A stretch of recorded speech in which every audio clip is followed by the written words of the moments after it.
Praise the Lord. എൻ്റെ പേര് Joseph. ഞാൻ ഗുരുവായൂരിനടുത്ത് അഞ്ഞൂര് ഇടവകയിൽ നിന്ന് വരുന്നു. ഇതെൻ്റെ ഭാര്യ ഡീന ജോസഫ്. ഇതെൻ്റെ മൂന്നാമത്തെ മകൾ നിമ ജോസഫ്. എനിക്ക് 4 മക്കളാണ്, 3 പെൺമക്കളും ഒരു മകനും. ഞാൻ ആദ്യമായി ഈ വർഷം മാർച്ച് 1-ാം തീയതിയാണ് കൃപാസനത്തിൽ വരാനിടയായത്.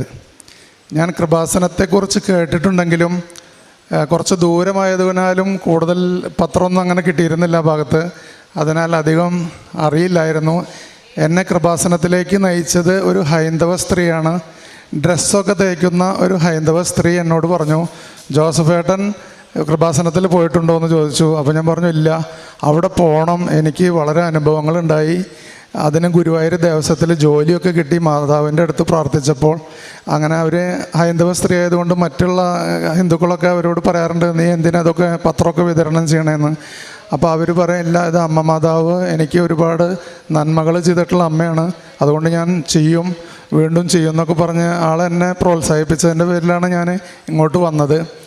അന്ന് തന്നെ എനിക്കുണ്ടായ അനുഭവം എന്ന് വെച്ചാൽ, എൻ്റെ 2ാമത്തെ മോളും 3ാമത്തെ മകളും കാനഡയിലോട്ട് പോയിരുന്നു പഠിക്കാൻ.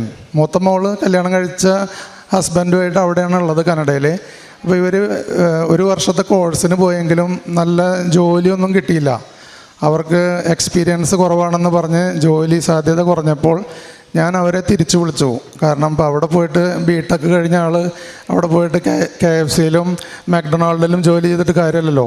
അപ്പോൾ ഞാൻ അവരെ തിരിച്ചു വിളിച്ചു. വന്നിട്ട് അവൾ ഇവിടുന്ന് IBM എന്ന് പറഞ്ഞ കമ്പനിയിൽ ജോലി ചെയ്തിട്ട് റിസൈൻ ചെയ്ത് പോയതാ. തിരിച്ചു വന്നപ്പോൾ ജോലിയൊന്നും ഇല്ലാതെ കുട്ടി 2 മാസത്തോളം കഷ്ടപ്പെട്ടു. പലയിടത്തേക്കും മെയിൽ ചെയ്തു, ഒരു രക്ഷയില്ല, ജോലിയില്ല. അങ്ങനൊരു അവസ്ഥ വന്ന സമയത്താണ് ഞങ്ങളിവിടെ വന്നത്. അമ്മ മാതാവിൻ്റെ ഒരു കോടാനുകോടി അനുഗ്രഹങ്ങൾ എന്ന് പറഞ്ഞ പോലെ തന്നെ ഞങ്ങൾ അന്ന് ഇവിടുന്ന് വന്നിട്ട് അങ്കമാലി എത്തിയിട്ടില്ല. അതിന് മുന്നേ എൻ്റെ മോൾക്ക് ഇൻ്റർവ്യൂ വന്നു. 2 ദിവസത്തിനകം ഇൻ്റർവ്യൂ ഉണ്ടാവും, റെഡി ആവണം എന്ന് പറഞ്ഞു. ആ ഇൻ്റർവ്യൂവിൽ മോള് പാസ്സായി. അവൾക്ക് TCSൽ നല്ല ജോലി കിട്ടി. ദൈവത്തിന് നന്ദി, തിരുക്കുമാരനും മാതാവിനും കോടാനുകോടി നന്ദി. അതുപോലെ തന്നെ എനിക്ക് ഈ കൈ ഇങ്ങനെ പൊക്കാൻ പറ്റിയിരുന്നില്ല, ഷോൾഡറിൽ ഭയങ്കര പെയിനായിരുന്നു. അങ്ങനെ ഞാൻ ഉടമ്പടി തൈലം പുരട്ടി ഒരു ദിവസം ബഹുമാനപ്പെട്ട ജോസഫ് അച്ഛൻ്റെ ധ്യാനം നടക്കുമ്പോൾ ഉച്ചി മുതൽ ഉള്ളങ്കാല് വരെയുള്ള നിങ്ങൾക്ക് എവിടെയൊക്കെ വേദന ഉണ്ട് അവിടെയൊക്കെ നിങ്ങൾ തൈലം പുരട്ടി പ്രാർത്ഥിക്കാൻ പറഞ്ഞു. അപ്പോൾ ഞാൻ ഈ തൈലം പുരട്ടി മാതാവിനോട് പ്രത്യേകം പ്രാർത്ഥിച്ചതിൻ്റെ ഫലമായി എനിക്ക് കൈ ഇപ്പോൾ പൊക്കുക എന്ന് മാത്രമല്ല, ഞാൻ എന്തും ചെയ്തുകൊണ്ട് എനിക്ക് ഒരു വേദനയില്ല, ഒന്നുമില്ല.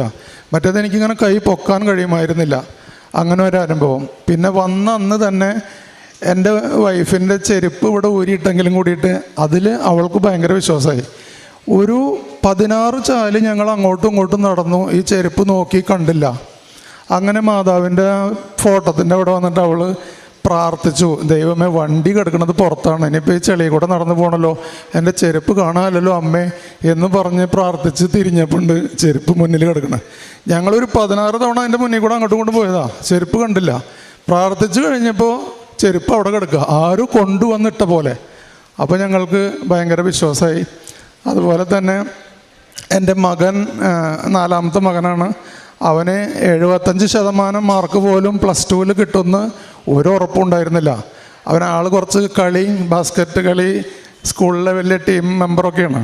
ഈ കളി കാരണം ഇവൻ്റെ പഠിപ്പ് ഉഴപ്പില്ലോ എന്ന് കരുതിയിരിക്കുന്ന സമയത്ത് അവൻ തന്നെ പറഞ്ഞു, ഒരു 75 എനിക്ക് കിട്ടുള്ളൂ. അപ്പോൾ ഞങ്ങൾ പറഞ്ഞു, നീ കാശ് രൂപം നിൻ്റെ കയ്യിൽ വെക്ക്, നീ എക്സാം എഴുതുമ്പോൾ മാതാവിനോട് ചോദിച്ച് നീ എക്സാം എഴുത്, മാതാവ് നിനക്ക് വഴി കാണിച്ചു തരും. അങ്ങനെ പറഞ്ഞ് അവൻ എക്സാം എഴുതി റിസൾട്ട് വന്നപ്പോൾ 85% മാർക്ക് കിട്ടി. മാതാവിന് 1000 നന്ദി.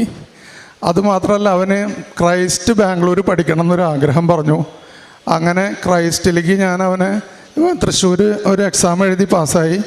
അങ്ങനെ ക്രൈസ്റ്റിൽ പോയി നോക്കുമ്പോൾ ഞാൻ അവിടെ ചെന്നപ്പോൾ ഒരു തൃശ്ശൂർ പൂരത്തിനുള്ള ആളുകളുണ്ട് അവിടെ. അതായത് ഇന്ത്യയുടെ എല്ലാ ഭാഗത്തുനിന്നും ബാംഗ്ലൂർക്ക് കുട്ടികൾ വന്നിട്ടുണ്ട്. വന്നുള്ളവരിൽ ബ്രാഹ്മിൻസും അതുമാതിരി പട്ടന്മാരും ഭയങ്കര ബുദ്ധിമാന്മാർ പോലത്തെ ജനങ്ങളിങ്ങനെ വന്ന് നിൽക്കുക. ഞാനും എൻ്റെ മോനും പാൻറ്റും ഷർട്ടും ഇട്ടിട്ട് സാധാരണ മലയാളിയായിട്ട് നിൽക്കുന്നുണ്ട്. അവിടെ ഞാൻ വിചാരിച്ചു, ഇത് ഭയങ്കര ബുദ്ധിമാന്മാരൊക്കെയാണല്ലോ, ദൈവമേ എങ്ങനെ ഇവന് സീറ്റ് കിട്ടാൻ പോണേ. ഞാൻ അവിടെ ഇരുന്ന് എൻ്റെ എൻ്റെ കൊന്ത ജപിച്ചു. 4-5 കൊന്ത ഞാൻ അവിടെ ഇരുന്ന് പ്രാർത്ഥിച്ചു. അവൻ ഇൻ്റർവ്യൂ കഴിഞ്ഞ് വന്നിട്ട് പറഞ്ഞു, കുഴപ്പമില്ല പപ്പ, ഇൻ്റർവ്യൂ ഒക്കെ നന്നായിരുന്നു. അപ്പം ഞാൻ പറഞ്ഞു, മാതാവ് അനുഗ്രഹിക്കൂടാ. പിറ്റേന്ന് മെയിൽ വന്നു, അവൻ സെലക്റ്റഡായി. അപ്പോൾ അതിനും മാതാവിനും തിരുക്കുമാരനും കോടാനുകോടി നന്ദി പറയുന്നു. എൻ്റെ മകളുടെ സാക്ഷ്യം മകൾ പറയും. അവളുടെ പേര് നിമ ജോസഫ്. എൻ്റെ പേര് നിമ എന്നാണ്. ഞാൻ 2022 12th പാസ് ഔട്ട് ആയത്. ഞാൻ ചെറുപ്പം തൊട്ട് എനിക്ക് MBBS പഠിക്കണമെന്ന് ഭയങ്കര ആഗ്രഹമായിരുന്നു. എനിക്ക് ഡോക്ടറാവാൻ ഭയങ്കര ഇഷ്ടമായിരുന്നു. ഡോക്ടർ എന്ന് പറയുന്നതിനേക്കാൾ കൂടുതൽ സ്പെസിഫിക്കലി എനിക്ക് ഹെൽത്ത് കെയറിൽ വർക്ക് ചെയ്യണമെന്ന് ഭയങ്കര ഇൻട്രസ്റ്റ് ആയിരുന്നു. അപ്പോൾ ഞാനും എൻ്റെ ഫ്രണ്ട്സൊക്കെ ചെറുപ്പം തൊട്ടേ പറയും, നമുക്ക് 12th കഴിഞ്ഞതിന് ശേഷം കോച്ചിങ്ങിന് പോകണം, അത് കഴിഞ്ഞാൽ എങ്ങനെയെങ്കിലൊക്കെ ഈവൻ മാനേജ്മെൻറ്റ് സീറ്റ് ആണെങ്കിലും എങ്ങനെയെങ്കിലൊക്കെ അത് കഷ്ടപ്പെട്ടിട്ടാണെങ്കിലും പഠിച്ച് MBBS ഡോക്ടർ ആവണം എന്ന് എപ്പോഴും പറയാറുണ്ട്. പക്ഷേ 12th കഴിയാറായപ്പോഴത്തേനും 12th ഒരു മിഡായപ്പോൾ ഇങ്ങനെ എൻ്റെ എൽഡർ സിസ്റ്റർ ഓൾറെഡി കാനഡയിലുണ്ട്, പഠിക്കാൻ വേണ്ടി പോയതാണ്. അപ്പോൾ എൻ്റെ സെക്കൻഡ് സിസ്റ്ററിനും ഇങ്ങനെ കാനഡയിൽ പോകണം എന്നൊരു പ്ലാൻ ഉണ്ടായിരുന്നു. അവർ രണ്ടുപേരും കൂടെ ഒരുമിച്ചാണ് പോകാനിരുന്നിരുന്നത്. പക്ഷേ ചേച്ചിക്ക് ഒരു ഡ്രീം കമ്പനി ആയിരുന്നു IBM. അപ്പോൾ അവിടെ ഒരു ജോബ് ഓഫർ കിട്ടിയപ്പോൾ ഓർത്തു 1 year എക്സ്പീരിയൻസിന് ശേഷം പോകാമെന്ന് ഓർത്തിരിക്കുമായിരുന്നു. അങ്ങനെ എൻ്റെ 12th കഴിഞ്ഞപ്പോൾ ഞാനും രണ്ടാമത്തെ ചേച്ചിയും കൂടെ ഒരുമിച്ച് പോകാമെന്ന് അങ്ങനെ ഒരു സംസാരം വീട്ടിലിങ്ങനെ ജസ്റ്റ് പറഞ്ഞു, നീ പോയി നോക്കുന്നോന്ന്. ഞാൻ എന്തോ ഒരു പൊട്ടബുദ്ധി എന്ന് പറഞ്ഞാൽ മതി, എൻ്റെ അത്രയും കാലത്തെ ആഗ്രഹമൊക്കെ ഞാൻ വിട്ടിട്ട് ചേച്ചിമാരുടെ കൂടെ ഒരുമിച്ച് നിൽക്കാമല്ലോ എന്നൊക്കെ ഓർത്ത് ആ ഒരു എക്സൈറ്റ്മെൻറ്റിൽ ഞാനതിന് യെസ് കയറി പറഞ്ഞു. ഞാൻ കാനഡയിൽ പോകാമെന്ന് ഡിസൈഡ് ചെയ്തു. ഡിസിഷൻ എടുത്താൽ മാത്രം പോരാ, അതിന് ഒത്തിരി പ്രോസസ്സിംഗ് ഉണ്ട്. അപ്പോൾ ഞാൻ സ്റ്റുഡൻ്റായിട്ടാണ് പോകാൻ പ്ലാൻ ചെയ്തത്. അങ്ങനെ ഒരു അണ്ടർ ഗ്രാജുവേറ്റ് പ്രോഗ്രാമൊക്കെ ചൂസ് ചെയ്തു. അപ്പോൾ ഞാൻ 11th 12th ഒക്കെ സയൻസ് സ്ട്രീം പഠിച്ച ഒരാളാണ്. പക്ഷെ ഞാൻ അവിടെ പോവാൻ തീരുമാനിച്ചപ്പോൾ ഞാൻ ബാച്ചിലർ ഡിഗ്രീസ് എല്ലാം നോക്കുമ്പോൾ എല്ലാം 4 years ആണ്. കാനഡയിലെല്ലാം 4 year ഡിഗ്രീസാണ്, അൺലൈക്ക് നാട്ടിലെ പോലെ. നാട്ടിൽ 3 years ആണ്. അപ്പം ഞാൻ ഓർത്തു 4 years അവിടെ ഒരു യൂണിവേഴ്സിറ്റിയിൽ പഠിക്കാമെന്ന് പറയുന്നത് ഒരു ഹെഫ്റ്റി എമൗണ്ട് ഓഫ് മണി അതിനുവേണ്ടി സ്പെൻഡ് ചെയ്യണം.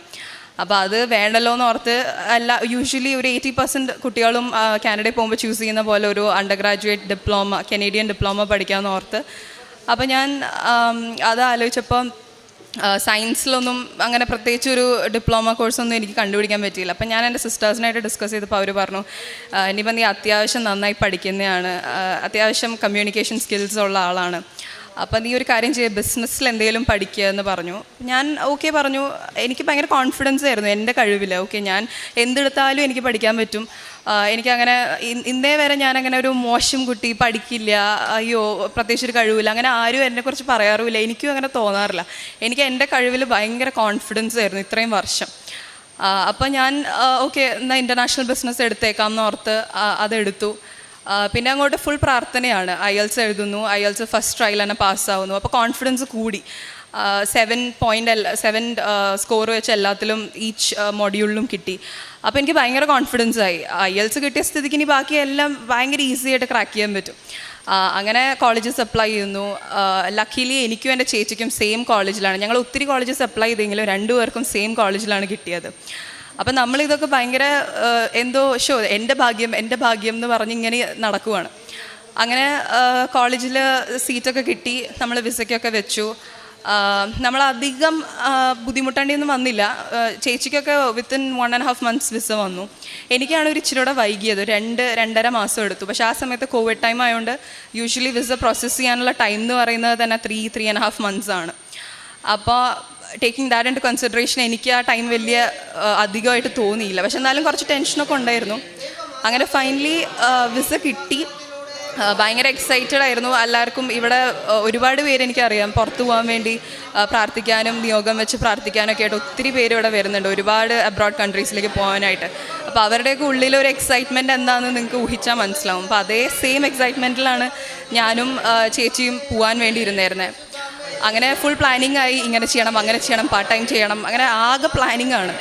അങ്ങനെ ഞങ്ങൾ ഡിസംബർ ലാസ്റ്റ് വീക്കാണ്, ക്രിസ്മസിൻ്റെ തൊട്ട് മുന്നേ 22 December 2022 ഞങ്ങൾ അങ്ങോട്ട് പോകുന്നത്. അവിടെ എത്തിയപ്പോൾ like you all no, Canada ഭയങ്കര എക്സ്ട്രീംലി കോൾഡ് കൺട്രിയാണ്.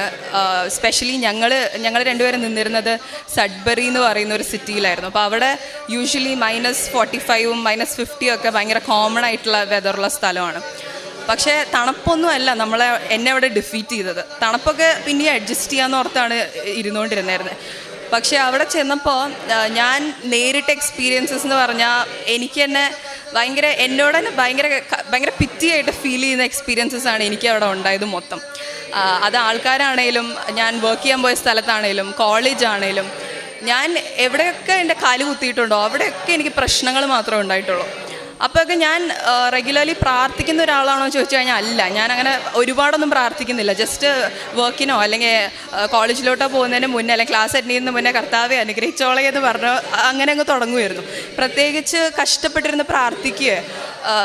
പ്രാർത്ഥന ഒരു കഷ്ടപ്പാടല്ല, എന്നാലും അതിനു വേണ്ടി സമയം കണ്ടുപിടിച്ച് പ്രാർത്ഥിക്കാനോ അങ്ങനെ ഒറ്റയ്ക്ക് ഇരുന്ന് കാര്യങ്ങൾ ദൈവമായിട്ട് ഡിസ്കസ് ചെയ്യാനോ അങ്ങനെ ഒന്നിനും സമയമൊന്നും ഞാൻ ചിലവാക്കില്ല. അങ്ങനെ ഇരിക്കുമ്പോൾ എനിക്ക് ഇനിഷ്യലി ഒരു 3 months എനിക്ക് ജോബ് ഉണ്ടായിരുന്നില്ല. അപ്പോൾ ഒരു അബ്രോഡ് കൺട്രിയിൽ നമുക്ക് പാർട്ട് ടൈം ഇല്ലാതെ ഒരു സ്റ്റുഡൻറ്റിന് ഭയങ്കര ബുദ്ധിമുട്ടാണ് മെയിൻറ്റെയിൻ ചെയ്യാനായിട്ട്. അപ്പോൾ അന്നേരം എൻ്റെ എക്സ്പെൻസസ് ഒക്കെ ടേക്ക് കെയർ ചെയ്തുകൊണ്ടിരുന്നത് എൻ്റെ പേരൻസ് തന്നെയാണ്. പിന്നെ നമുക്ക് കാനഡയിലൊരു GIC എമൗണ്ട് എന്ന് പറഞ്ഞൊരു സംഭവമുണ്ട്. അപ്പോൾ അത് എല്ലാ മാസവും നമുക്ക് അക്കൗണ്ടിലേക്ക് വരുമ്പോൾ അത് വെച്ച് റെൻ്റ് അടയ്ക്കുന്നു, ഗ്രോസറീസ് മേടിക്കുന്നു, ബാക്കി ചിലവുകളെല്ലാം നോക്കുന്നു. അങ്ങനെയായിരുന്നു. അങ്ങനെ ഒരു 3 months പോയി. ഞങ്ങൾ ആ സിറ്റി ഷിഫ്റ്റ് ചെയ്യേണ്ടി വന്നു. ഞങ്ങൾ ടൊറൻറ്റോ എന്ന് പറഞ്ഞൊരു കാനഡയിലൊരു സിറ്റിയിലേക്ക് മാറി. അവിടെ ചെന്നപ്പോഴാണേലും അവിടേക്ക് വരുമ്പോഴും ഭയങ്കര കോൺഫിഡൻസ് ആണ്. എനിക്കിവിടെ എന്തായാലും ഒരു പാർട്ട് ടൈം കിട്ടും. അതിൻ്റെ കുട്ടി ഇൻ്റർവ്യൂസാണ്, എന്നാലും അവിടെ അതൊക്കെ വലിയൊരു ഡീലാണ്. അവിടെ പോയപ്പോൾ ഒരു നോർമൽ ഒരു ബർഗർ ചെയിൻ ഷോപ്പിൽ വർക്ക് ചെയ്യണമെങ്കിൽ പോലും അവിടെ 1-2 levels of ഇൻ്റർവ്യൂസാണ്.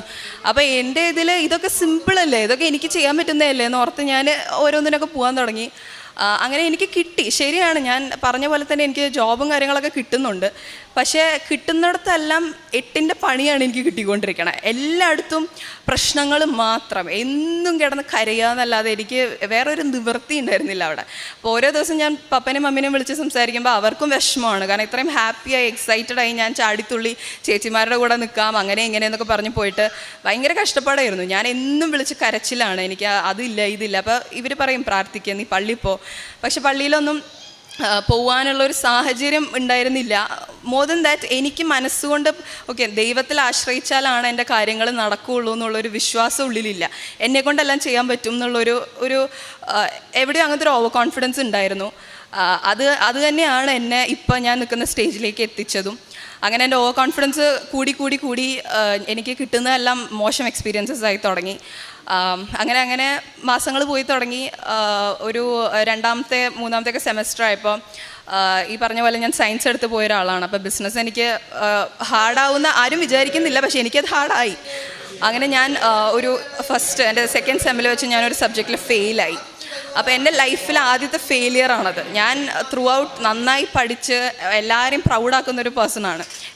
More than that എന്നെ തന്നെ ഭയങ്കര പ്രൗഡായിട്ട് ഞാൻ കാണുന്നൊരു വ്യക്തിയായിരുന്നു. അങ്ങനെയാണ് ഞാനൊരു സബ്ജക്റ്റിൽ ഫെയിലാവുന്നത്. അന്നതോടെ എനിക്ക് മനസ്സിലായി കോൺഫിഡൻസ് ഉണ്ടായിട്ട് ഒരു കാര്യമില്ല. ഞാൻ ലോക തോൽവിയാണെന്നുള്ള ഒരു റിയലൈസേഷൻ എനിക്ക് വരാൻ തുടങ്ങി. അതൊക്കെ വിട്ട് ഞാൻ ഓർത്ത് നോക്കി 3rd സെമസ്റ്ററിൽ അത് എഴുതിയെടുക്കാം എന്ന് പറഞ്ഞ് 3rd സെമസ്റ്ററിൽ ഞാൻ ആ സെയിം സബ്ജക്റ്റ് പിന്നെയും റിപ്പീറ്റ് ചെയ്യുന്നു. ആ സെമസ്റ്ററിലും ഞാൻ ആ സെയിം സബ്ജക്റ്റ് പിന്നെയും ഫെയിലാവുന്നു. അതിൻ്റെ കൂടെ തന്നെ ഞാൻ ഒരു സബ്ജക്റ്റും കൂടെ ഞാൻ ചെറുപ്പത്തിൽ പഠിച്ചതെല്ലാം എൻ്റെ ടിൽ 4th grade പഠിച്ചതെല്ലാം അബുദാബിയിലാണ്. ഞങ്ങൾ ഫാമിലി ആയിട്ട് എല്ലാവരും ഞാൻ ജനിച്ചതും എൻ്റെ 4th grade വരെ പഠിച്ചതും അവിടെയാണ്. പപ്പയൊക്കെ അവിടെ 25 years വർക്ക് ചെയ്തിട്ടുണ്ട്. അപ്പം ആ ഒരു കോൺഫിഡൻസിൽ ഇംഗ്ലീഷ് നന്നായിട്ട് അറിയാം, എനിക്ക് സംസാരിക്കാൻ പറ്റും, എനിക്കത് ഹാൻഡിൽ ചെയ്യാൻ പറ്റും എന്നുള്ളൊരു കോൺഫിഡൻസ് ഉണ്ടായിരുന്നു. അങ്ങനെ ഇരുന്ന് എനിക്ക് എൻ്റെ ഫൈനൽ ഗ്രേഡ് ആ സബ്ജക്റ്റിൽ വരുന്നത് വരെയും എൻ്റെ മാർക്സ് 80% ആണ് on 100. പക്ഷെ എൻ്റെ മാർക്ക് ലിസ്റ്റ് 3rd സെമ്മിൽ വന്നപ്പോൾ ആ സബ്ജക്റ്റിൽ എനിക്ക് 25% എങ്ങാണ്ടോ ഇട്ട് എന്നെ ഫെയിലാക്കിയവർ. എനിക്ക് അറിഞ്ഞുകൂടാ ഇത് 80% ഇരുന്നിരുന്ന മാർക്ക് എങ്ങനെ ഇത് 25 താന്നു എന്ന് എനിക്ക് സത്യം പറഞ്ഞാൽ അറിയത്തില്ല. പക്ഷേ അത് അന്വേഷിക്കാൻ പോകാനുള്ള മനസ്സില്ല. കാരണം അതിൻ്റെ ഒപ്പം തന്നെ ഞാൻ 2nd സെമ്മിൽ ഫെയിലായ സെയിം സബ്ജക്റ്റ് ഞാൻ റിപ്പീറ്റ് ചെയ്തത് പിന്നെയും ഫെയിലായി. അപ്പോൾ ആ ഒരു വിഷമത്തിൻ്റെ ഇടയിൽ ഞാൻ ഇംഗ്ലീഷ് ഫെയിലായതൊന്നും നോക്കാൻ പോയില്ല. ഞാൻ എൻ്റെ പേരൻസിനായിട്ട് ഡിസ്കസ് ചെയ്തു. അവർ പറഞ്ഞു നീ ഒരു കാര്യം ചെയ്യുന്നത്, എനിക്ക് എന്താ തോന്നണം, നിനക്കിത് റിപ്പീറ്റ് ചെയ്യാൻ പറ്റുമോ അതോ നിനക്ക് തിരിച്ച് വരണോ നാട്ടിലോട്ട്. അപ്പോൾ എല്ലാവർക്കും അറിയാവുന്ന പോലെ വലിയൊരു എമൗണ്ട് സ്പെൻഡ് ചെയ്തിട്ടാണ് നമ്മൾ ലോണിലൊന്നും അല്ല പോയിരിക്കുന്നത്. അപ്പോൾ ഫുൾ ഫീസും 2 ഇയറിനെ പേ ചെയ്തിട്ടാണ് പോയിരിക്കുന്നത്. അപ്പോൾ അത്രയും ഒരു എമൗണ്ട് പേ ചെയ്തിട്ട് തിരിച്ച് നാട്ടിലോട്ട് വരണമല്ലോ എന്നുള്ളൊരു വിഷമമുണ്ട്. പക്ഷേ ഞാൻ ഇവരായിട്ട് ഡിസ്കസ് ചെയ്തപ്പോൾ ഇവർ പറഞ്ഞു നിനക്ക് കോൺഫിഡൻസ് ഉണ്ടേ മാത്രം നിന്നാൽ മതി. പക്ഷെ സത്യം പറഞ്ഞാൽ എനിക്ക് കോൺഫിഡൻസ് ഇല്ല. എനിക്ക് എൻ്റെ കഴിവിലുള്ള വിശ്വാസമൊക്കെ കുറഞ്ഞു തുടങ്ങി. എനിക്ക് എന്താ ചെയ്യേണ്ടതെന്ന് അറിയില്ല. ഞാൻ ആകെ ഒരുപാട് ദിവസം വിഷമിച്ച് ഫുഡ് കഴിക്കാതെ അങ്ങനെ അങ്ങോട്ട് ഇരുന്നു. ഫൈനലി ഡിസൈഡ് ചെയ്തു നാട്ടിലോട്ട് വരാം. പപ്പയും അമ്മയും പറഞ്ഞു നീ നാട്ടിലേക്ക് വന്നോ, കുഴപ്പമില്ല, ഞാനാണ് തിരിച്ച് വിളിക്കണം, ഒന്നും പേടിക്കണ്ട, നാട്ടിൽ വന്നോ. അപ്പോൾ അറ്റ് ദ സെയിം ടൈം എൻ്റെ രണ്ടാമത്തെ എൽഡർ സിസ്റ്ററിനും ഇതുപോലെ അവൾ ഡിഗ്രി എല്ലാം കംപ്ലീറ്റ് ചെയ്തു, വിത്ത് ഓണേഴ്സ് എല്ലാം പാസ് ഔട്ടായി. പക്ഷെ അവൾക്ക് ഇതുപോലെ ജോബ് കിട്ടാൻ ഭയങ്കര ഹാർഡായിരുന്നു. അങ്ങനെ ഞങ്ങൾ രണ്ടുപേരും കൂടെ നാട്ടിലേക്ക് വരാമെന്ന് ഡിസൈഡ് ചെയ്തു. അങ്ങനെ ഭയങ്കര എക്സൈറ്റഡായി ഇവിടുന്ന് 6-7 മാസത്തെ പ്ലാനിങ്ങോടെ പോയി ഞാൻ വിത്തിൻ 1 ഇയർ ഞാൻ തിരിച്ച് നാട്ടിലേക്ക് വന്നു. ഇത്രയും ഒരു വലിയ പ്ലാനായി അബ്രോഡ് പോയിട്ട് നാട്ടിലേക്ക് തിരിച്ചു വരുന്ന ഒരാളുടെ അവസ്ഥ എനിക്കറിയില്ല. എനിക്കത് എക്സ്പ്ലെയിൻ ചെയ്യാൻ പറ്റുന്നതിലധികമായിരുന്നു. എനിക്കത് എടുക്കാൻ ഭയങ്കര ബുദ്ധിമുട്ടായിരുന്നു. നാട്ടിൽ വന്നപ്പോൾ എല്ലാവരുടെയും ക്വസ്റ്റ്യനിങ് ആണേലും അയ്യോ അതെന്ത് പറ്റി എന്ന് ചോദിക്കുമ്പോൾ എനിക്ക് തിരിച്ച് പറയാൻ പറ്റുന്നില്ല. കാരണം ഞാൻ എന്തെങ്കിലും പറയാൻ തുടങ്ങി ഞാൻ കരയും. കാരണം എനിക്ക് ഉണ്ടായ എക്സ്പീരിയൻസസ് എല്ലാം അത്രയും എനിക്കത് എക്സ്പ്ലെയിൻ ചെയ്യാൻ പോലും പറ്റത്തില്ല. അത്രയും വേർസ്റ്റ് എക്സ്പീരിയൻസസ് ആണ് ഞാൻ ഫേസ് ചെയ്തതെല്ലാം. അങ്ങനെ ഞാൻ തിരിച്ച് നാട്ടിലേക്ക് എത്തി. നാട്ടിൽ വന്നപ്പോഴും ഒരു പ്ലാനും ഇല്ല ഇനി എന്ത് ചെയ്യണം. എനിക്ക് ബൈ ദെൻ 19 ഇയേഴ്സ് ഓൾഡാണ് ഞാൻ. 20 എനിക്ക് 20 ഇയേഴ്സ് ആയിരുന്നു. അപ്പോൾ എനിക്ക് എന്ത് ചെയ്യണം, ഇനി ഒരു ഡിഗ്രി എടുക്കണോ, ഇനി എന്തെടുക്കണം. കോൺഫിഡൻസ് എന്ന് പറയുന്ന സാധനം എൻ്റെ ഒരു 10 മീറ്റർ അപ്പുറത്ത് പോലും എനിക്ക് കാണാനില്ല. കോൺഫിഡൻസ് എന്താണെന്ന് പോലും എനിക്കറിയില്ല. അത്രയും കാലം എല്ലാവരോടും ഭയങ്കര സ്മാർട്ടായി സംസാരിച്ചിരുന്ന എനിക്ക് ക്രൗഡ് ഭയങ്കര പേടിയായി. എനിക്ക് ആളുകളോട് സംസാരിക്കാൻ ഭയങ്കര പേടിയാണ്. ഒരാളുടെ മുഖത്ത് നോക്കി സംസാരിക്കാൻ ഭയങ്കര പേടിയാണ്. എല്ലാത്തിനും ഒരു ഭയങ്കര ഫിയറായി തുടങ്ങി ലൈഫിൽ. പേരൻസിൻ്റെ അടുത്തും സിബ്ലിങ്സിൻ്റെ അടുത്തും മാത്രം സംസാരിക്കും. ഈവൻ എൻ്റെ ബെസ്റ്റ് ഫ്രണ്ട്സിൻ്റെ അടുത്ത് പോലും ഞാൻ സംസാരിക്കാറില്ല. എനിക്ക് എന്ത് പറയണം എന്ന് പോലും അറിയില്ല. എനിക്ക് ഒരാളുടെ മുഖത്ത് നോക്കാനുള്ള കോൺഫിഡൻസ് ഇല്ല. എല്ലാം നഷ്ടപ്പെട്ടു. അങ്ങനെ ഇരിക്കുമ്പോഴാണ് ഇതുപോലെ പപ്പയുടെ അടുത്ത് ഇങ്ങനെ ഒരു ഹിന്ദു ആൻറ്റിയാണ്. പുള്ളിക്കാരി നമ്മുടെ വീട്ടിൽ പപ്പയുടെ ക്ലോത്ത്സ് എല്ലാം അയൺ ചെയ്യുന്ന ഒരു ആൻറ്റിയാണ്. അങ്ങനെ ആ ആൻറ്റി പറഞ്ഞിട്ടാണ് നമ്മൾ കൃപാസനത്തെക്കുറിച്ച് അറിയുന്നത്. അതിന് മുന്നേ വരെ ഞാൻ ഈ പേര് കേട്ടിരിക്കുന്നത് സത്യം പറഞ്ഞാൽ നമ്മൾ കാനഡയിലുണ്ടായിരുന്നപ്പോൾ ആണെങ്കിൽ ഈ റീൽസിലെല്ലാം ഇൻസ്റ്റഗ്രാം റീൽസിനകത്ത് ട്രോൾസായിട്ടും കാര്യങ്ങളൊക്കെയാണ് കേട്ടിരിക്കുന്നത്. പക്ഷെ നമ്മളതിനെ മോക്ക് ചെയ്തിട്ടില്ല. ഞാൻ ചിന്തിക്കാറ് ഓക്കെ അത് ഓരോരുത്തരുടെ വിശ്വാസമാണ്, നമുക്കതിനെപ്പറ്റി അറിയില്ല, അപ്പം നമ്മൾ ജഡ്ജ് ചെയ്യേണ്ടെന്നാണ് ഓർക്കാറ്. നാട്ടിൽ വന്നപ്പോഴാണ് ഇങ്ങനെ പറഞ്ഞു കേട്ടതും മമ്മിക്ക് ഭയങ്കര വിശ്വാസമായിരുന്നു. അപ്പോൾ മമ്മി ആദ്യം പപ്പയുടെ അടുത്ത് പറഞ്ഞപ്പോഴാണെങ്കിലും പപ്പയ്ക്ക് ഒരു വിശ്വാസക്കുറവുണ്ടായിരുന്നു. ഓക്കെ നമുക്ക് നോക്കാം അങ്ങനെയാണ് പറഞ്ഞത്. പിന്നെ ഈ ഒരു ഹിന്ദു ആൻറ്റി അതിനെപ്പറ്റി സംസാരിച്ചപ്പോഴാണ് പപ്പയ്ക്ക് മനസ്സിലായത് ഓക്കെ വേറെ റിലീജിയനിലുള്ള ആൾക്കാർക്ക് പോലും ഇത്രയും ബിലീഫാണ്, അപ്പോൾ വൈ ഡോണ്ട് വി ഗോ എന്നുള്ള ഒരു തോട്ട് വന്നത്. അങ്ങനെ മാർച്ചിലാണ് ഞങ്ങൾ ഇങ്ങോട്ട് വരുന്നത്. അന്ന് എൻ്റെ എൻ്റെ തൊട്ട് മേലെയുള്ള സിസ്റ്ററും എൻ്റെ ബ്രദറും ഉണ്ട്. മൂത്ത ചേച്ചി കാനഡയിൽ തന്നെയാണ്. ഞങ്ങൾ 3 പേരും ഇവിടെ വരുമ്പോൾ ഞങ്ങൾ അവിടെ ഉള്ള ഡോറ് വഴി വരുമ്പോൾ ഞങ്ങളുടെ 3 പേരുടെ എക്സ്പ്രഷൻ എന്ന് പറഞ്ഞാൽ ഇതെന്താ ഈ സ്ഥലം ഇങ്ങനെയെന്നുള്ളൊരു എക്സ്പ്രഷനായിരുന്നു. കാരണം നമ്മൾ ആളുകൾ ഇങ്ങനെ മേത്തോട്ട് തട്ടിക്കയറി വരുന്നു, ഭയങ്കര ക്രൗഡാണ്, ഭയങ്കര ഒരു നമുക്ക് ആകെ കൂടെ ഒരു ബുദ്ധിമുട്ടും ഒരു സഫക്കേഷനും ഫീൽ ചെയ്യുന്നൊരു അവസ്ഥയായിരുന്നു. ഞങ്ങൾ 3 പേര് അകത്ത് വന്നപ്പോൾ തന്നെ ഞങ്ങൾ പറഞ്ഞു പപ്പയുടെ അടുത്ത് നമുക്ക് തിരിച്ചു പോവാം, ഇവിടെ ഒരു സുഖമില്ല, ഇവിടെ നിൽക്കാൻ തോന്നണില്ല, ഭയങ്കര ക്രൗഡ്, ഭയങ്കര ചൂട്, ഭയങ്കര അനോയിഡ് ആവണു എല്ലാവരും എന്ന് പറഞ്ഞ് എല്ലാവരും ഭയങ്കര ദേഷ്യത്തിലല്ല ഒരു ബുദ്ധിമുട്ടിലായിരുന്നു. പപ്പയും മമ്മിയും പറഞ്ഞു നമ്മൾ പ്രാർത്ഥിക്കാനല്ല വന്നത്, അത് മാത്രം നോക്കിയാൽ മതി, ആൾക്കാർ എന്ത് ചെയ്യുന്നു, ആൾക്കാർ ക്രൗഡഡായി നിൽക്കുന്നുണ്ടോ അതൊന്നും നമുക്ക് അറിയേണ്ട ആവശ്യമില്ല, നമ്മളിവിടെ വന്ന പേർപ്പസ് എന്താണോ അത് കഴിഞ്ഞിട്ട് നമ്മൾ തിരിച്ചു പോകുമെന്ന് പറഞ്ഞു. അങ്ങനെ ഇവിടെ വന്ന് നമ്മൾ ആദ്യത്തെ ഉടമ്പടി എടുത്ത് മാർച്ചിലാണ് ഉടമ്പടി എടുക്കുന്നത്. ക്ലാസ്സിന് കയറി അവിടെ അച്ഛൻ്റെ സംസാരം ഉണ്ടായിരുന്നു. അപ്പോൾ അതെല്ലാം നമുക്ക് ഭയങ്കര ക്ലിയറായിട്ട് കേൾക്കാനില്ല, കാരണം ഒത്തിരി ആൾക്കാരുണ്ട്. അന്നൊന്നും ഞങ്ങൾ ശരിക്കും അന്ന് വന്ന ദിവസം ഞങ്ങൾക്ക് അറിയില്ലായിരുന്നു ഈ ആളുകൾ ഇത്രയും ക്രൗഡഡായി നിൽക്കുന്നത് എന്തിനാണ്. ഒരു പൂരത്തിനുള്ള ആൾക്കാർ സത്യം പറഞ്ഞിട്ടുണ്ട്, പക്ഷെ ഇത് എന്തുകൊണ്ട് എന്നുള്ളത് ഞങ്ങൾക്ക് അറിയണ്ടായിരുന്നില്ല. പിന്നെ നമ്മൾ സാക്ഷ്യങ്ങൾ കേട്ട് തുടങ്ങിയപ്പോഴും ഇതിനെക്കുറിച്ച് കൂടുതൽ അവെയർ ആയപ്പോഴാണ് ഞങ്ങൾക്ക് മനസ്സിലായത് ഇവിടുത്തെ മാതാവ് ഒരുപാട് അനുഗ്രഹങ്ങൾ, ഒരുപാട് മിറക്കിൾസ് ഒരുപാട് ആളുകൾക്ക് കൊടുക്കുന്നുണ്ടെന്നും അത് ഈ പറഞ്ഞ പോലെ നമ്മുടെ കഴിവ് കൊണ്ടല്ല. അച്ഛൻ എപ്പോഴും ഇവിടുത്തെ ജോസഫ് അച്ഛൻ എപ്പോഴും റിപ്പീറ്റ് ചെയ്ത് പറയുന്ന പോലെ നമ്മുടെ കഴിവുകൊണ്ടല്ല ദൈവത്തിൻ്റെ കൃപ കൊണ്ടാണ് ഇതെല്ലാം കിട്ടുന്നതെന്ന് പറയുമ്പോഴും തുടക്കത്തിൽ ഭയങ്കര വിശ്വാസക്കുറവായിരുന്നു. പിന്നെ ഞങ്ങളുടെ ഓൺ ലൈഫിൽ ഓരോ കാര്യങ്ങൾ വരാൻ തുടങ്ങിയപ്പോഴാണ് ഞങ്ങൾക്ക് മനസ്സിലായത് ഹൗ പവർഫുൾ ഇവിടുത്തെ മാതാവേഴ്സ് ആൻഡ് ഇവിടുത്തെ ഡിവോട്ടീസ് ആണേലും എത്രത്തോളം ടൈമും എഫേർട്ടും എടുത്താണ് ഓരോരുത്തരും ഇങ്ങോട്ട് ഒരുപാട് ദൂരത്തു നിന്നാണേലും ഇങ്ങോട്ട് വരുന്നതെന്നും മനസ്സിലാക്കാൻ തുടങ്ങിയപ്പോൾ ഞങ്ങൾ ഓർത്തു ഞങ്ങളുടെ ഈ ചെറിയ ഒന്നുമല്ല, ഇവിടെ ആൾക്കാർ ഒത്തിരി ദൂരത്തു നിന്നൊക്കെ വന്ന് പ്രാർത്ഥിക്കുന്നുണ്ട്. അതൊക്കെ നോക്കുമ്പോൾ നമുക്കിതൊന്നും ഒന്നുമല്ല. എന്നാലും ആദ്യമൊക്കെ ഭയങ്കര കംപ്ലൈൻറ്റിങ് ആയിരുന്നു. അങ്ങനെ ഫൈനലി ഞങ്ങൾ ഇവിടെ വന്ന് പ്രാർത്ഥിച്ച് ഇപ്പം പറഞ്ഞ പോലെ ഒരുപാട് അനുഗ്രഹങ്ങൾ ഓരോരുത്തർക്കായി കിട്ടാൻ തുടങ്ങി. എൻ്റെ അടുത്ത് ഞാൻ കാനഡയിൽ പോകുന്നതിൻ്റെ മുന്നേ ഇങ്ങനെ വീട്ടിലുള്ളവർ പറയുമായിരുന്നു, നീ BSc നേഴ്സിംഗ് ഒന്ന് പഠിച്ചു നോക്ക്, അതൊരു നല്ല ഫീൽഡാണ്, ഒത്തിരി സ്കോപ്പുള്ള ഫീൽഡാണ്, നിനക്ക് പറ്റും, നീ അത്യാവശ്യം കൈൻഡാണ്, നിന്നെ കൊണ്ട് പറ്റുമോ അത് എന്നൊക്കെ പറയാറുണ്ട്. അന്നൊക്കെ എനിക്ക് ഭയങ്കര പുച്ഛമായിരുന്നു. ഞാൻ പറയും നേഴ്സോ എന്നെ കൊണ്ട് പറ്റില്ല, ഞാൻ ഓൾറെഡി MBBS തീരുമാനിച്ച ആളാണ്, എനിക്ക് നേഴ്സൊന്നും ആവാൻ പറ്റില്ല എന്ന് ഞാൻ എപ്പോഴും പറയാറുണ്ട്. എൻ്റെ ഫ്രണ്ട്സിൻ്റെ അടുത്താണ് ഞാൻ പറയാറുണ്ട്, നേഴ്സിംഗ് അത്ര പോരാ എന്ന് ഞാൻ എപ്പോഴും പറയും. അങ്ങനെ പറഞ്ഞിരുന്ന് മാർച്ചിൽ ഞങ്ങൾ ഉടമ്പടി എടുത്ത് കുറച്ച് ദിവസം കഴിഞ്ഞ് എൻ്റെ മൂത്ത ചേച്ചി ഭയങ്കര കൺസേൺഡ് ആയിരുന്നു എന്നെക്കുറിച്ച്. അവൾ എന്നെ ഭയങ്കരമായിട്ട് ടേക്ക് കെയർ ചെയ്യുന്ന ആൾ. അപ്പോൾ എപ്പോഴും എന്ത് ചെയ്യും ഇനി അടുത്തത് എന്നുള്ള ഒരു ടെൻഷൻ, എന്നെക്കാട്ടിലും കൂടുതൽ ടെൻഷൻ അവൾക്കാണ്. അങ്ങനെ അവൾ ഭയങ്കരമായിട്ട് അവൾ ഇവിടെ വന്നിട്ടില്ല കൃപാസനത്തിൽ, പക്ഷേ ഇവിടുത്തെ മാതാവിൻ്റെ മിറക്കിൾസ് ആണെങ്കിലും ഇവിടുത്തെ ജോസഫ് അച്ഛൻ്റെ സംസാരത്തിലാണെങ്കിലും ഭയങ്കര ബിലീഫുള്ള ആളാണ്. കൃപാസനത്തിന് ഞങ്ങളെക്കാട്ടിലൊക്കെ ഏറ്റവും കൂടുതൽ ബിലീഫുള്ള ആളാണ് ഞങ്ങളുടെ മൂത്ത ചേച്ചി. അങ്ങനെ ചേച്ചി പ്രാർത്ഥിക്കാൻ തുടങ്ങി എനിക്ക് വേണ്ടിയിട്ട്.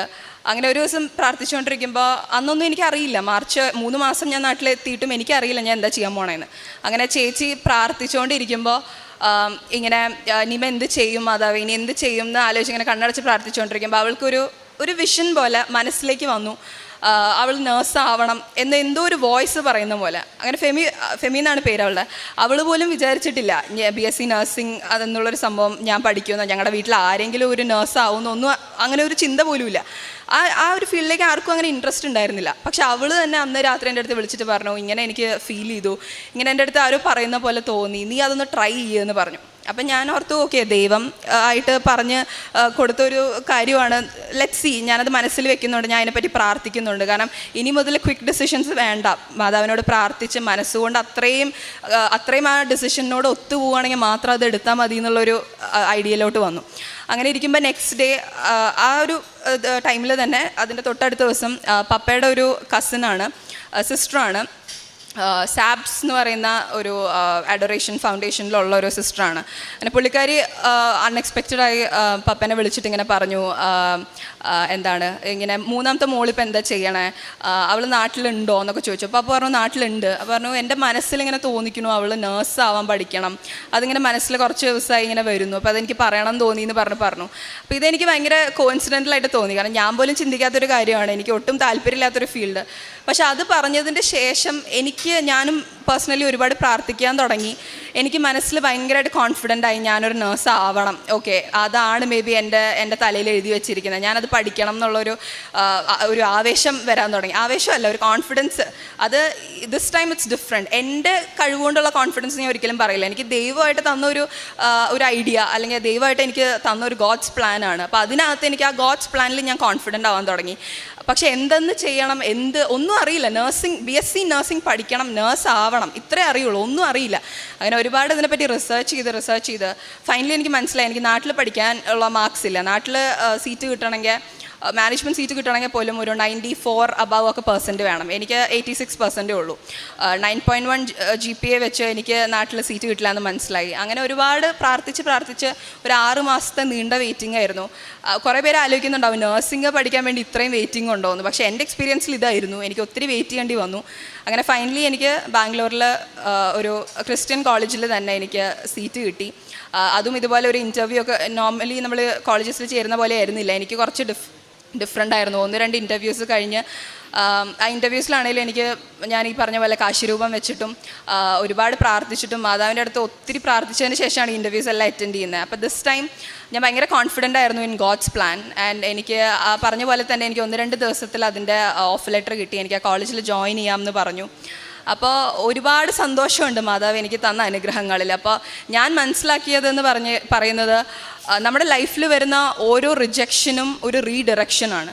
അപ്പോൾ അതിൽ കോൺഫിഡൻ്റ് ആവുക. നമ്മളൊരിക്കലും നമ്മുടെ കഴിവുകളിൽ ഒത്തിരി കോൺഫിഡൻ്റായി പോകുന്ന സിറ്റുവേഷൻസിലെല്ലാം ഒത്തിരി വിഷമിക്കാതെ നമ്മൾ ഗോഡ്സ് പ്ലാനിൽ കോൺഫിഡൻ്റ് ആവുക.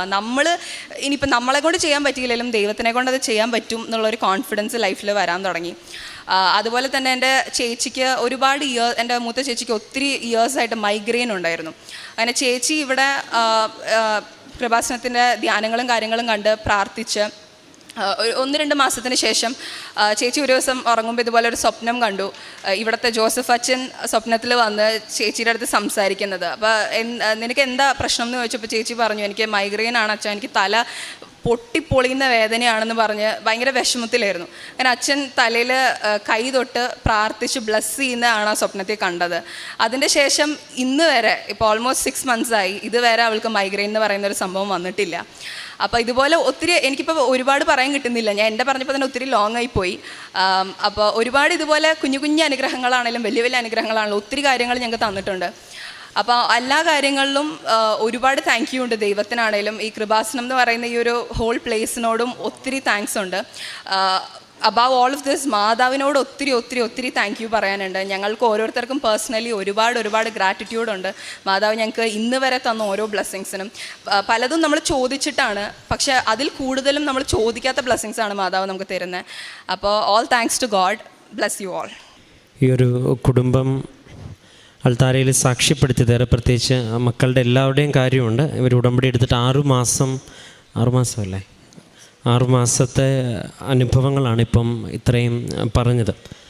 അപ്പം ഒരുപാട് കുടുംബങ്ങൾ ഈ അൾത്താരയിൽ സാക്ഷ്യം പറയാനായിട്ട് പരിശുദ്ധ അമ്മ വിളിച്ചു കൊണ്ടുവരുന്നുണ്ട്. ഉടമ്പടി എടുക്കാൻ ഒരാളാണ് വരുന്നതെങ്കിലും അവർ പോയിട്ട് ആത്മാർത്ഥമായിട്ട് ജീവിച്ചിട്ട് തിരികെ വരുമ്പം ഒരു കുടുംബമായിട്ടും ഒരുപാട് വ്യക്തികളുമായിട്ടും വലിയ ദൈവാനുഭവങ്ങളുമായിട്ടുമാണ് ഈ അൾത്താരയിൽ വന്നത്. ഇപ്പോൾ ഈ മകൾക്ക് ലഭിച്ച അനുഭവം സാക്ഷ്യം പറഞ്ഞു. അപ്പോൾ അതിലും ആ മകൾ പറയുന്നുണ്ട്, തുടക്കത്തിൽ ഒരു പക്ഷേ ഞാനിതിനെക്കുറിച്ച് കേട്ടതും കൂടുതൽ പരിഹാസവും ട്രോളുകളും മാത്രമാണ്, പക്ഷേ ഇതൊരു ദൈവാനുഭവത്തിൻ്റെ ആലയത്തിലാണ് വന്ന് നിൽക്കുന്നതെന്ന് ആദ്യം ഇവിടെ വന്നപ്പോൾ പോലും അങ്ങനെ തോന്നിയില്ലെന്നുള്ളതാണ്. പിന്നീട് ഈ പ്രാർത്ഥനയുടെ യാത്രയിൽ ചിന്തിച്ച് സാക്ഷ്യങ്ങളൊക്കെ കേട്ടു തുടങ്ങിയപ്പോൾ മനസ്സിലായി ഇവിടെ ഒരു വലിയൊരു ദൈവാനുഗ്രഹമുണ്ട് എന്നുള്ളതും. പിന്നീട് വ്യക്തിപരമായിട്ട് ആ മകൾ വ്യക്തമായിട്ട് പറയുന്നുണ്ട്. അപ്പം അച്ഛൻ്റെ ക്ലാസ്സിൽ അച്ഛൻ എപ്പോഴും സൂചിപ്പിക്കാവുന്ന ഒന്നെന്ന് പറയുന്നത്, ഒരു വിശ്വാസം അല്ലെങ്കിൽ ദൈവം നമ്മുടെ ഇടയിൽ പ്രവർത്തിക്കണമെങ്കിൽ ആദ്യം ചെയ്യാനുള്ളത് നമുക്കുണ്ടാകുന്ന ഏറ്റവും പ്രധാനപ്പെട്ട നമ്മിലുള്ള വിശ്വാസത്തെ എടുത്തു മാറ്റി പൂർണ്ണമായിട്ട് ദൈവത്തിൽ ആശ്രയിക്കുക എന്നുള്ളതാണ്.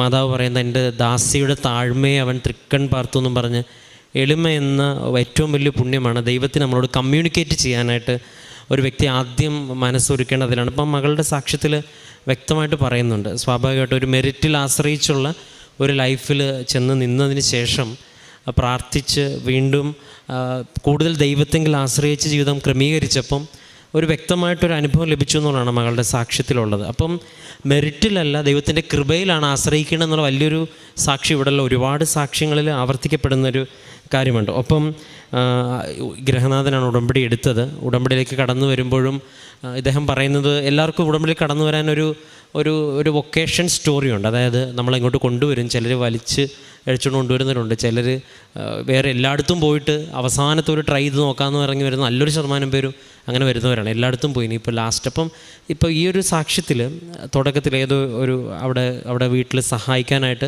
അല്ലെങ്കിൽ ഇവരെ സഹായിക്കുന്ന ഒരു മറ്റൊരു മതത്തിലുള്ള ഒരു ഹൈന്ദവ സ്ത്രീയാണ് ഇതിനെക്കുറിച്ച് പറയുന്നത്. അപ്പം ഈശോയും മാതാവും ഒരു മതത്തിൻ്റെതോ ഒരു വ്യക്തിയുടെ ഒന്നും സ്വന്തമല്ല. കർത്താവിനെക്കുറിച്ച് പറയുന്ന ഫസ്റ്റ് സ്റ്റേറ്റ്മെൻ്റ് എന്ന് പറയുന്നത് എല്ലാ മനുഷ്യർക്കും വേണ്ടിയുള്ള രക്ഷയുടെ സദ്വാർത്ത എന്നാണ്. അത് ആരാണോ അവൻ്റെ കൽപ്പനകൾ പാലിക്കുന്നത് അവനെ തന്നെ വെളിപ്പെടുത്തും എന്നുള്ളത് ഈശോയുടെ ഒരു ഏറ്റവും വലിയൊരു റെവലേഷൻ്റെ ഭാഗമാണ്. അത് നിങ്ങൾ ഈ അൾത്താരയിൽ സാക്ഷ്യങ്ങൾ സ്ഥിരം കേൾക്കുമ്പോൾ നിങ്ങൾക്കത് ക്ലിയറായിട്ട്, അല്ലെങ്കിൽ നമുക്ക് എല്ലാവർക്കും അത് ക്ലിയറായിട്ട് മനസ്സിലാവും. ഇവിടെ കൂദാശകളെക്കുറിച്ചും ജപമാലയെക്കുറിച്ചും ബൈബിളിനെക്കുറിച്ചും ഏറ്റവും കൂടുതൽ ആഴത്തിൽ സംസാരിച്ചിട്ടുള്ളത് വെറും 3-4 മാസം മുമ്പ് ബൈബിൾ വായിക്കാൻ തുടങ്ങിയവരും ഈശോനെ മാതാവിനെ വിളിക്കാൻ തുടങ്ങിയവരും ജപമാല ചൊല്ലിയവരുമാണ്. അതിൻ്റെ അർത്ഥം തന്നെ ഈ പ്രാർത്ഥനയ്ക്ക് ശക്തിയുണ്ടെന്നാണ്. ഫസ്റ്റ് സെക്കൻഡ്, ഇതൊരു അഭിഷേകത്തോടെ മാറുമെന്നുള്ളതാണ്. ഇതിപ്പോൾ എല്ലാവരും സാക്ഷ്യം പറഞ്ഞ് അവസാനിപ്പിക്കുക. ആ മകൾ പറയുമ്പോഴും ഈ കുടുംബം പറയുമ്പോഴും അവസാനം ചെന്ന് ലാൻഡ് ചെയ്യുന്നത് മുഴുവൻ ദൈവത്തിനെല്ലാം സാധ്യമാണ്. പ്രാർത്ഥനയോടെ നമ്മളെല്ലാ ജീവിതത്തിൽ മുന്നോട്ട് പോവുകയാണെങ്കിൽ എന്തിനേയും അതിജീവിക്കാൻ നമുക്ക് പറ്റുമെന്നുള്ളത്. അപ്പം വേറെ മക്കളുടെ സാക്ഷ്യവും പറയുന്നുണ്ട്. അതിൽ ഉടമ്പടി ആരാധനയ്ക്ക് റെഫറൻസ് ഉണ്ട്. അപ്പോൾ ഉടമ്പടിയിൽ നിൽക്കുന്ന ഒരു വ്യക്തിയെ പരിശുദ്ധ അമ്മ ബോധ്യത്തോടെ അൾത്താരയിൽ എത്തിക്കുന്നത് വരെയുള്ള ഈ യാത്രയിൽ നമ്മൾ ശ്രദ്ധിക്കാനുള്ള ഒന്നാണ് വിശ്വസ്തയോടുകൂടി പ്രാർത്ഥനയോട് ചേർന്ന് നിൽക്കുക. അതിന് നമ്മളെ സഹായിക്കുന്ന 2 കാര്യങ്ങൾ. ഒന്ന്, ഉടമ്പടി ആരാധന. 2, സാക്ഷ്യങ്ങൾ. നിങ്ങൾക്കറിയാം, ഓരോരുത്തരും ഇതുപോലെ അല്പവിശ്വാസത്തോടും വിശ്വാസമില്ലാതെയും സാഹചര്യത്തിന് സമ്മർദ്ദത്തിലൂടെയും വന്നതിന് ശേഷം അവർ ജീവിതത്തിൽ കിട്ടിയ അനുഭവങ്ങൾ സത്യസന്ധമായിട്ട് വളരെ ചുരുങ്ങിയ ഭാഷയിൽ പറയുന്നത് പ്രാർത്ഥനയോടെ കേൾക്കുമ്പോൾ തന്നെ നമുക്കതൊരു അഭിഷേകമായിട്ട് മാറും. അപ്പം ഈ ഒരു കുടുംബത്തിൻ്റെ സാക്ഷി, ഒരു കുടുംബത്തിൻ്റെ എല്ലാ കുടുംബങ്ങളുടെയും വ്യക്തികളുടെയും സാക്ഷ്യം ഉടമ്പടി എടുത്ത് നമ്മളെല്ലാവരും സഹായിക്കട്ടെ എന്നും, ഒപ്പം ഈ കുടുംബത്തിന് ഈ ചുരുങ്ങിയ കാലയളവിൽ ഇത്രയോളം ദൈവാനുഭവങ്ങൾ നൽകിയതിനും ഈ കുടുംബത്തിൻ്റെ അനുഭവം നമുക്കെല്ലാവർക്കും ഒരു സഹായകമാകട്ടെ എന്ന് പ്രാർത്ഥിക്കുകയും പരിശുദ്ധപ്പനയുടെ പ്രത്യക്ഷണത്തിൻ്റെ സാക്ഷിയാക്കി ഈ കുടുംബത്തെ മാറ്റിയതിന് നമുക്ക് കരങ്ങളടിച്ച് ദൈവത്തിൻ്റെ നാമത്തിന് മഹത്വം